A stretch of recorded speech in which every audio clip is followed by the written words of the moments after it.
What's up, family? Gerald the Bossman here. You're tuned into the Bossman Show on AM 1010, AM 1430, 1055 The King. Check The King out at 105theking.com and the Bossman Show at bossmanshow.com. Hit me up on Instagram, The Bossman Show, Twitter at Bossman Show, and Facebook, Bossman Show. It's the Bossman on your radio. Listen to the Bossman Show with your host, JR, Saturdays at 9 a.m. right here on AM 1010, The King. What's up, good people? BetOnline is your number one source for all your betting needs. The latest odds, lines, and matchup reports for baseball, boxing, golf, and more. BetOnline continues to be the fastest and easiest way to place your wagers, including live betting and your favorite casino and card games available to play right from your phone. Head to the website or use your mobile device to sign up today and get in on the action. Remember to use your promo code BELIEVE, B-L-E-A-V, for your 50% welcome bonus on your first deposit. BetOnline, where the game starts. BS3 Network, changing the way you watch TV. Yes, BS3 Network, changing the way you watch TV, covering content and hot topics from A to Z, sports, music, society and culture, movie reviews, you name it, we have it.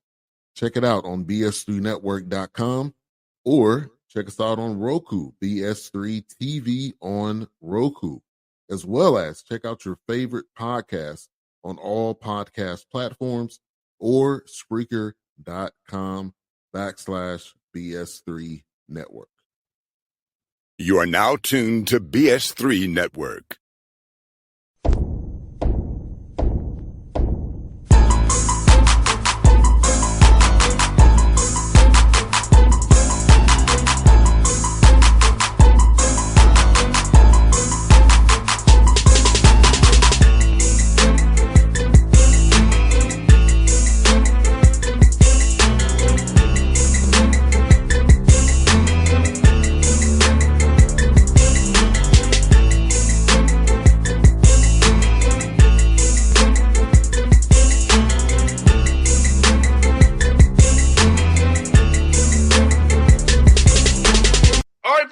Bossman Show, talking to Old Dominion Mouse Coach Ricky Rahne with me here on the Bossman Show. I was telling him off air, I remember him visiting Vanderbilt. Now he's at ODU now. Coach, we'll talk to you, man. How you doing, man? I'm doing well, man. Doing well. Just finished practice number 12. So, this thing, it jumps on you quick. You feel like you have all this time, and the next thing you know, the first game's 2 weeks away, so it kind of jumps quick. Now, Coach, for you, man, Coach, it's your fourth year on the field, but fifth year been at ODU. So let me ask you, man, how difficult was it getting that job in 19 and not being able to play with the COVID year and then trying to come back and recover and rebuild this thing after a year of not playing ball at all in 2020? Yeah, it was one of those things that was probably harder while it was going on, and then looking back on it, it ended up being a little bit of a blessing, right? I mean, it's one of those things where I got to spend a lot of time with my family. I got to watch, I got to watch a lot of football and those sort of things. But also we as a program got to focus a lot on fundamentals and that sort of thing because we didn't have an opponent to necessarily prepare for, right? So it wasn't about the wins and losses. It was about literally getting better each and every day and just kind of keeping the guys healthy, but keeping them involved in football and that sort of thing. So I think that, in the end, it was a blessing. It was hard while it was going on. And I'm not going to lie, on those Saturdays, it took I didn't really watch the games till the night games. I couldn't really those noon games. I couldn't bring myself to watch them. But it was an interesting time, and I think looking back on it, it ended up being a positive more than a negative. No doubt. And for you, Coach, kind of building your program, building your culture, you kind of got a freedom to do that and setting the standards what you're going, how you want to practice, how you want to go to class, how you want to have nutrition off the field, how to do strength training. So talk about getting a kind of a free year to kind of get to feel things out by trial and error, and now you can really build on it now, knowing what you had to kind of year to build things and kind of see how it works. Yeah, I mean, I think what it did give me a lot of freedom to make mistakes, right? As a head coach, I mean, the reality of it is, as a first-time head coach, you're going to make mistakes. And as great a job as Coach Franklin did in, giving me insights to what it was to be a head coach, you don't really know until you do it, and so I think I was able to make a lot of mistakes, and then it didn't really cost us games, or it didn't, that sort of thing. So it was great. And I think I look back on it and been able to build off of, one thing I knew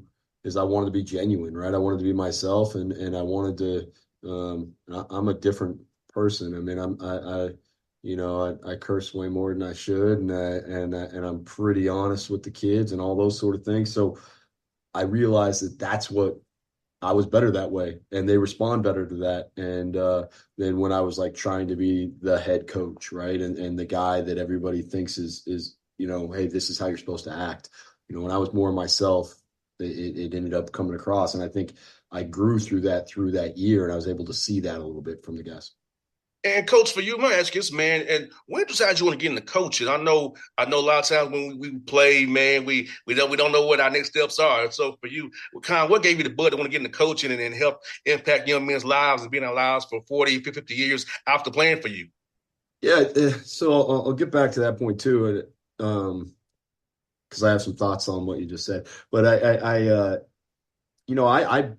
went to Cornell. So I went to an Ivy League school, and I'm from a very, very blue collar family. And so I had a lot of debt, right? So I'm like, man, I'd better go make some money. And I got to pay this back and all that sort of stuff. So I got a real job for ended up being about 15 months. I had a real job in the corporate world and that sort of thing, and a great company and all those sort of things. But my God, did I hate it. And I mean, every single day, the only thing I looked forward to was like flag football games I had, or like the softball games I had, or basketball, like whatever it was.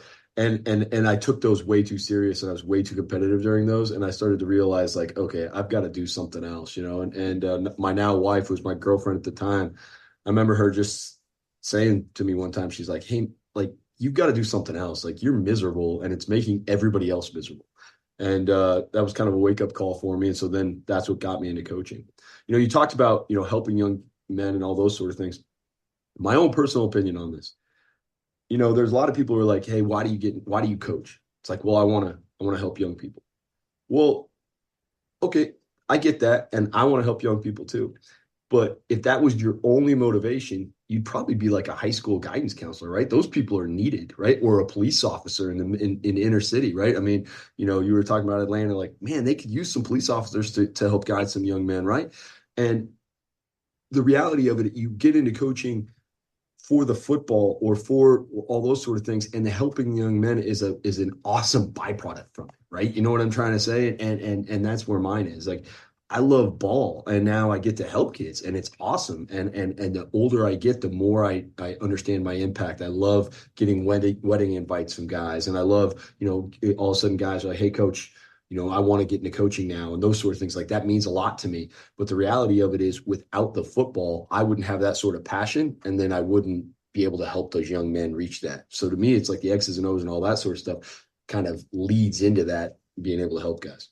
No doubt. And coach, like for me, my dad was a coach, so I grew up around coaching my whole life. And I decided that, hey, I don't mind coaching some little kids, but I don't have the passion to do it on the level that my dad did it, or you're doing it, or the NFL, because it's a little bit too much stress for me. I'd rather do the radio thing and coach kids with stress-free and not so stressful environment on the high school level, now in college level. No doubt. And you know what? To be very honest with you, the reality of it is, my little league coach, I still call him coach, right? You know what I mean? Like, my high school coach, I still call him coach. And those guys meant a lot to me, man. They helped shape me, And I mean, that's just the reality of it. And so I always tell people, like, we need little league coaches, right? I mean, like, we need them. We need guys who want that and want to be able to shape people and those sort of things. I always get a little nervous because now I think sometimes those little league coaches, it's hard for them because all they ever think about is they're going to get yelled at. Like, the mom's going to come and get me and all that sort of stuff. So things have changed a little bit where, I mean, I remember when my little league coach, my mom dropped me off and she gave the deuces, and he was in charge of me for 4 hours. You know what I mean? Like, that was just the reality. And like, when then she'd come pick me up, I'd get in the car and that was it, So I think it's at times have changed a little bit on that. Coach, my problem is not getting too technical because of what I know. It's like, so I'm gonna keep it simple: inside zone, outside zone, some power, some split zones. I'm trying not to go too deep with the kids, but it's hard because my dad's a coach. I played, so it's like, let's not give them too much and overload their little heads.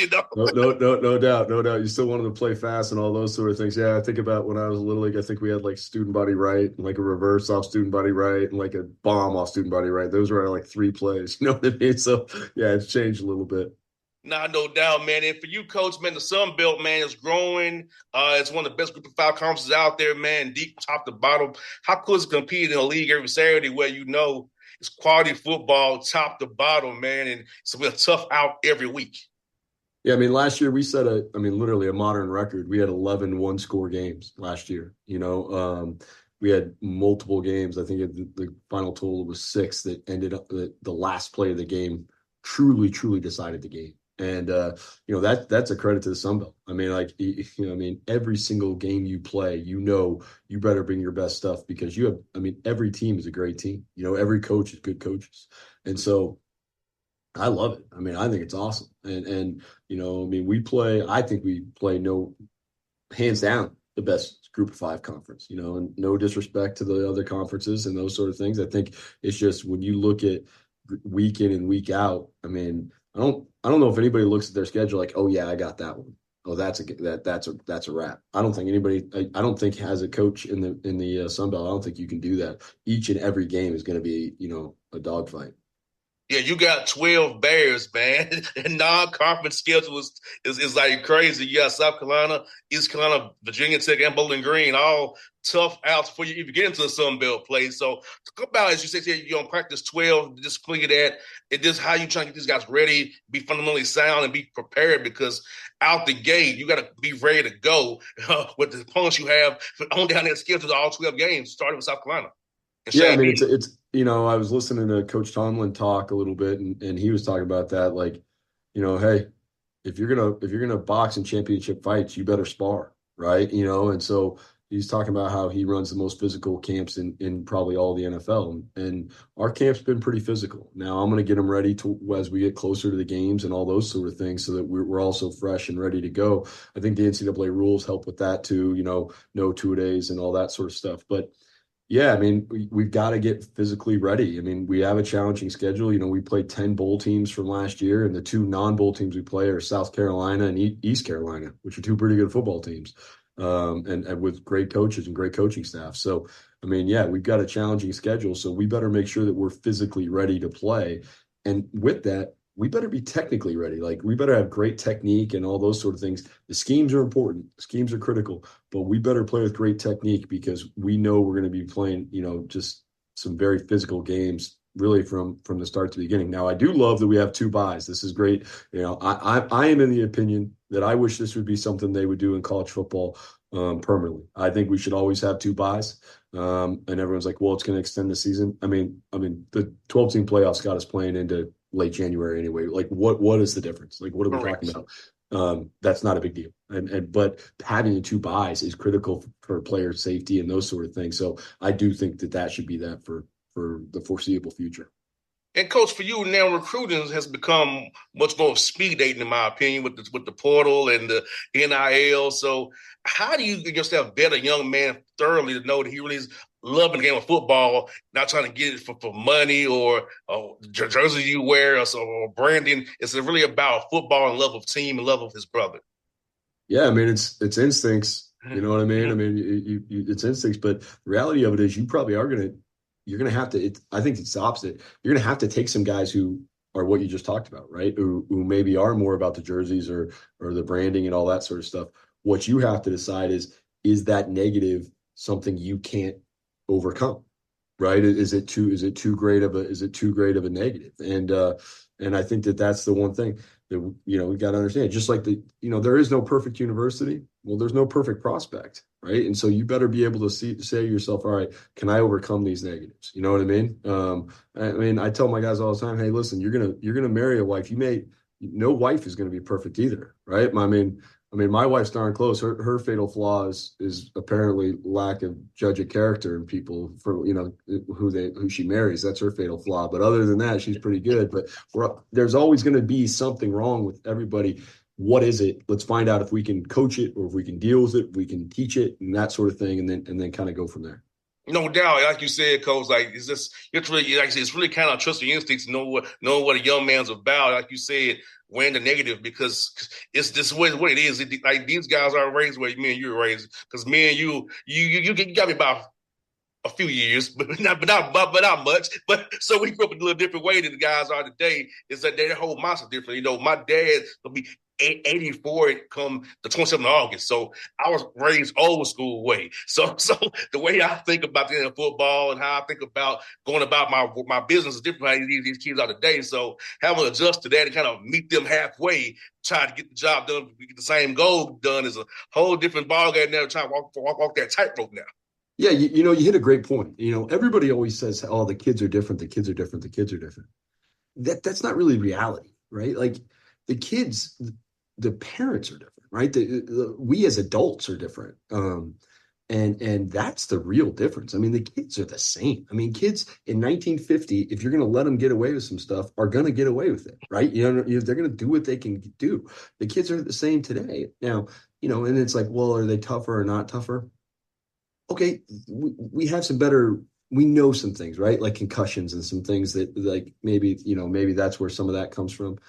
But these kids are bigger, faster, and stronger than we all were too, right? And they're running into each other and doing some things. So I do think the kids are essentially the same. I think it's the parents that have changed. And to me, and really the adults, I shouldn't say parents, the adults in general, right? And just think about how media, right? Think about media, how different it used to be. It used to be in the media that you would never question a coach, right? It would never question a coach ever. Like no one questioned coaches. Now, no one questions the kids, right? They always question the coaches, right? So it's just a different, it's all different. And so sometimes I think that we get it mixed up, like, oh, the kids are really changing. They're pretty similar. It's just how we approach them that has changed so much too. And Coach, know about the media, man. For me, I think I'm lucky because I actually played and my dad's a coach. So I know what not to ask a coach after a game, or I know that what not to say because Coach always blows my mind. What were you thinking? Then I said, I was trying to make a play. I wasn't thinking about nothing but making a play. What you talking about? What were you thinking about that moment? I wasn't. I'm thinking about making a play. Help a guy catches a ball. Like the questions you all get asked, man, it blows my mind because if you played the way I played, had a coach as your father, you wouldn't ask a coach that question after a game or at a practice availability because I'm like, what do you know something in football or sports? Well, what I've always found this is funny is the hindsight questions, right? You know what I mean? Like, it's like when something doesn't go, like you only get some of these questions after it doesn't go well, right? Like you never get those questions when it goes right? And that just because the outcome doesn't necessarily make the decision right or wrong, right? And I always tell guys like it's like, oh, well, yeah, it was a great decision because they got it on fourth down. It's like, no, that was still bad. They still should have punted, or the opposite. Oh, they punted and then they got a 3 and out and then they got the ball back. That was a great decision. It's like, no, man, they should have gone for that. Like, you know what I mean? And I've made those decisions too. I've made decisions that I wish I could take back. But it's not because of the outcome. It's because of the decision I made and the process that got me to that decision is why I want the thing back, not the outcome. Yeah, that blows my mind, Coach. I sit back with some of these media bills like, Lord, I know you did a sport in your life. No question. I'm like, playing sport in your life. I'm not gonna say his name, but I'll tell you off air. It's a certain reporter in Nashville because I went to Tennessee State, so it's a certain reporter in Nashville who's been there for years. I'm like, you still asking the same question you asked me when I played. Yeah, just a standard question they're asking after every game. I'm like, you ain't grown none since I played there. Like, come on, man. Like, so yeah, man, Coach, it blows my mind. I'm thankful I can talk to you all as a player and a son of a coach. So you want to get intimidated with such stupid questions that I hear you. It's funny. I would say this: our media market's pretty good. They tend to, and I think it's partially because they know I'm going to tell them what I think, and tell them the truth and that sort of thing. But yeah, we do have we have a pretty good media market here. They're not really out to get me so much as they're just trying to get their fan base information, which I can that makes sense to me. You know what I mean? And they appreciate if they, sometimes I'm just gonna tell them, hey man, I'm not gonna answer that. Like, you know what I mean? Like, and they're like, okay, coach, no problem. So it's been good. And coach, I want to force me, you and I share that Nashville connection. What was like one of your favorite spots to eat at Nashville for you and your family, man, when you was there, man? I can't remember. Well, first of all, Pancake Pantry for breakfast. My son is a huge pancake guy. Yeah. Like Pancake Pantry was like the best, which is crazy because at Pancake Pantry, I always got the French toast, which is bizarre, right? Like, so, but I did love Pancake Pantry. That place was always great. Everyone talks about the hot chicken there, which is great. It's grown a lot since then and all that sort of stuff. But I cannot remember the name of it. I was talking to somebody the other day. But we went to a Cajun place, and it was like in this like house where like you even ate in the basement and all that sort of stuff. And it was some of the best food that I've ever had. I loved it, because I love that sort of food. But the thing I loved about that place was like all the like little like hot dog stands and like all those sort of things that were great too. Like they had great food there. Like, and I always tell people that like Nashville has unbelievable food, like just all over the place. But I liked those sort of things that they had there, and that was one of the things. You start to miss and when you're gone for a while. Now, what I don't miss, or at least what's gotten worse there, is the traffic. Good Lord. Now I know where you're at. The traffic is bad too. So don't get me wrong, but yeah, that Nashville was not built to be as big as it is.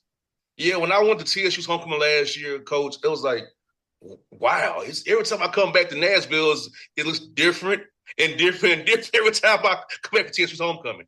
Yeah, it's crazy. I mean, even from the part of from when we left, there was no rooftop bars when we left, and now that's all there, right? They're all that big and all that sort of stuff. So like that place has grown so much, and it's kind of at this point, I think it might be out of control.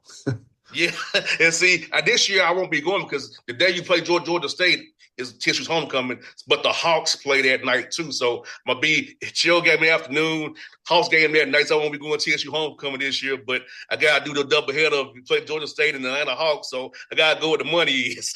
Yeah, no question. Well, hopefully the Hawks will start, playing some defense and doing some things because, you got to love watching Trey play. I just, don't always love the way he plays the pick and roll, but I do like the way he plays on the other side. So, you want to keep watching him play and be successful there.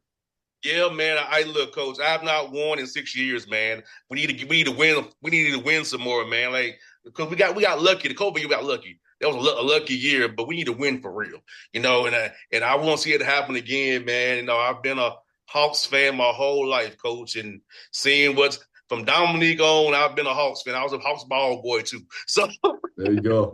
Well, I will tell you this: I'm a big Falcons guy because Raheem Morris, he coached. Coach Ra. He coached at Cornell when I played there, and then when I went to Kansas State, I was a GA. I lived in Raheem's house, so he was the defensive coordinator at Kansas State.